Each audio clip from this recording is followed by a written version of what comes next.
the Bible? Is it, like some say, the word of men? Or is it the word of God? Man needs to communicate. We communicate with words. Dogs bark, cats meow or purr, dolphins have some sort of ultrasound communication, but man, we speak and we write. So this week, the last 3 weeks, the upcoming weeks, I'm sure you've all experienced a lot of communication, reading through your syllabuses, reading through your textbooks, listening to your lectures. Also, I'm sure you've had to communicate quite a bit. You have to write that paper. You have to take that test. What is all this for? This is all the conveying to and fro, back and forth, knowledge, experiences, feelings. Also, I'm sure you've had a few conversations with your close friends about that teacher, right? Well, how'd they make you feel? What do you think about that class this semester? You communicate the way you feel, your deep sensations that are happening within you. And because they're listening and they hear, they're able to receive and understand. And vice versa. They've probably been complaining, talking, expressing different thoughts. What about this past weekend? Did you talk to anybody? Did you convey any thoughts? Did you receive any thoughts? Well, human beings have to speak. We just speak to one another. So communication is absolutely necessary for sharing information, for expressing feelings, for having another person understand how you're doing and what you're going through. And also, how would we understand one another if it weren't for communication? Communication has brought about all sorts of advancement in society. And I'll give you an example. One of the fathers of medicine, his name's Hippocrates. And it's credit to him as being the first physician that had a record of his observations and of his treatments. If you can believe it, before him, people would just decide to be doctors and they would just start treating people without any sort of formal education. Well, today, because of Hippocrates, there's a vast array of medical knowledge. Medical school is 4 years, and even after that, a doctor has to continue to study and educate himself with all the latest research and communications. Another thing that you may notice is if you were like me in high school, this guy with short hair, I used to have long hair down to here, and my friends and I would get together and listen to music, and about 10 p.m., as we're laying on the hood of the car, we're listening to some music, we're gazing at the stars above, we start having these deep philosophical thoughts and conversations. Whoa, man, can you believe we're just so little and we're just here in this vast universe? Or one thing I used to like to think about is, those stars that I'm looking at, they're actually 10 million light years away. So if you think about it, you're staring 10 million years into the past. Then sometimes afterwards, I'd go home, maybe after my studies, after playing video games, I'd be laying alone on my bed, and I would have these thoughts come up in my heart. Why am I here? What's the purpose of my human life? What was I created for? There has to be something more. These thoughts and these feelings originate inside of our human spirit, the deepest part, that when you sit alone at night, you can't ignore the deep sense of dissatisfaction. And you sense you're longing for a purpose on the earth, something that you would give your whole life to. Well, these feelings originate from God, our Creator. And because we have these feelings and because we have these thoughts, He would want to find a way to communicate to us why we have these thoughts, what the purpose of our life should be. So, with this in mind, we need to decide, how would God communicate to us today? Well, most people communicate in one of two ways. The way we're communicating right here is I'm speaking to you. We speak to each other. We tell each other how we're doing. How are you today? I'm fine. How are you? This is a form of communication. Also, another way that we communicate is we communicate through writing, through our words that are written down and passed to one another. When I was first longing to get married, I found a very beautiful woman.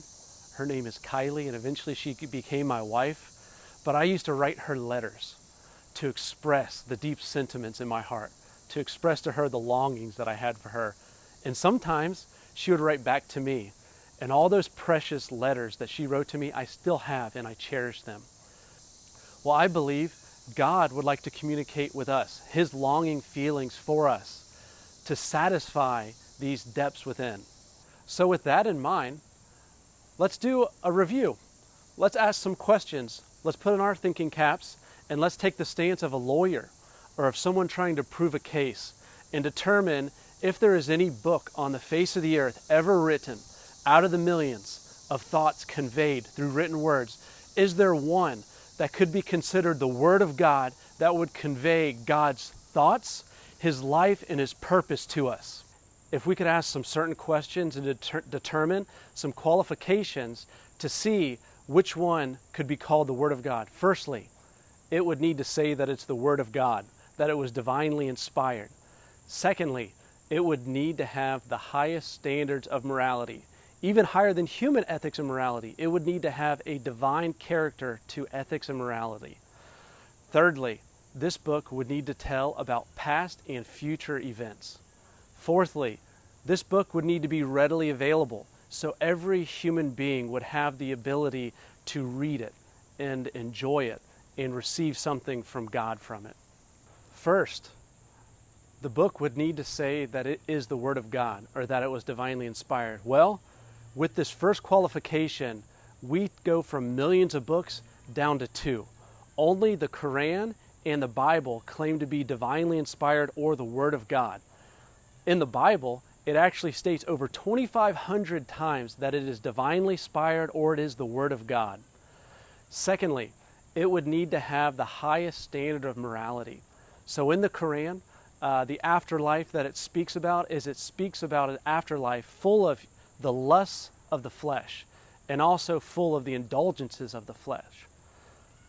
The Bible, it says, even if you were to look at a woman lustfully in your heart, you are guilty of committing adultery. Whoa, that is a high level of morality. Also, it says, if you are angry towards your brother in your heart, you're guilty of murder. This has to be the highest standard of morality, not only dealing with our outward actions, but also dealing with our inward condition. Thirdly, this book would have to talk about past and future events. So the Bible talks about the creation. It talks about past future events. Some of the prophecies concerning Christ had come to fruition and of certain events in history. And then it would have to talk about the future, which the Bible talks about all three of those things. Fourthly, that book would need to be readily available and widely available so that mankind could receive the Word of God. He wouldn't want to stay so hidden that man couldn't understand all these longings within him. Well, let's look at some of the books. So the all-time bestseller list, one book has sold 600 million copies. Another book, 200 million. Another book series, 450 million or so. Well, none of those are the Bible. Don Quixote, written in the 1600s, has sold 600 million, and that's the top seller of all time. A Tale of Two Cities has sold 200 million copies.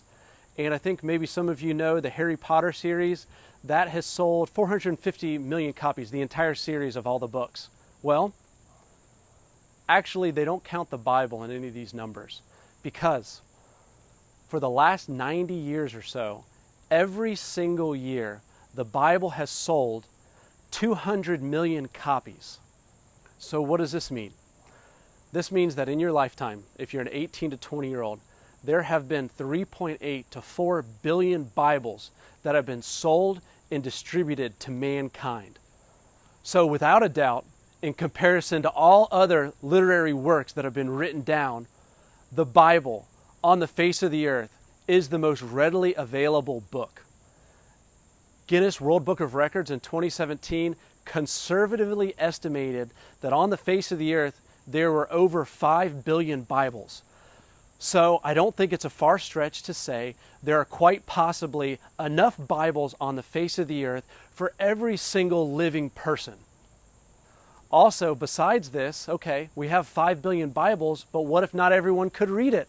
Well, the Bible also happens to be the most widely translated book on the face of the earth, with over 2,500 translations into different languages. The next closest book, only 500 translations. So out of all the books ever written, there is not one that compares to the Bible.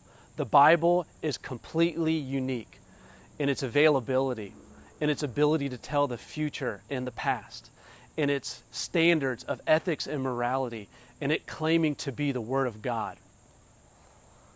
Not only all of this, but also the Bible has the power to change lives. There's a story of a merchant who pulled into a shipyard, and as he's walking by, he notices a man sitting down reading the Bible, and he begins to mock this person. And this person stops, closes his book, and he says, "Sir, I would just like to tell you, in a former life, I was a cannibal. And if I was not reading this Bible and this word did not get into me, you would be in me by now." Also, there are some sad cases in history. I'll give you an example of a famous quarterback, an athlete. I saw a 30 on 30 episode on ESPN, and this possibly the GOAT, the greatest of all time quarterback, had an interview after winning his second Super Bowl. And the interviewer says, "Sir, you've won 2 Super Bowls. Are you satisfied? Are you happy?" And his response is this it? Is this all that there is in my human life? Well, he was realizing something. He did go on and he won, I think, a few more Super Bowls. And I think this year he'll probably have a pretty good chance of winning another Super Bowl on a different team. But I'd like to say to you, Mr. Super Bowl winning QB, after football's done, after it's all over and all the accolades have been awarded, how do you feel in your deepest part? Is that it? Or is there something more? Well, I'd like to tell you, college student, after all the studies, after all the degrees, after you're married, after you get the car you always wanted, in a couple decades after student loans are paid off, is this it? Is that all there is? No. The Word of God, the Bible, stands alone, and God would like to communicate to you what the purpose of your human life is. Not only that, but He'd like to convey Himself. He'd like to convey His love, His compassion, His loving kindness, who He is, so that you and He could have a wonderful relationship during your college years, your young adult years, your husband and wife years, your parenting years.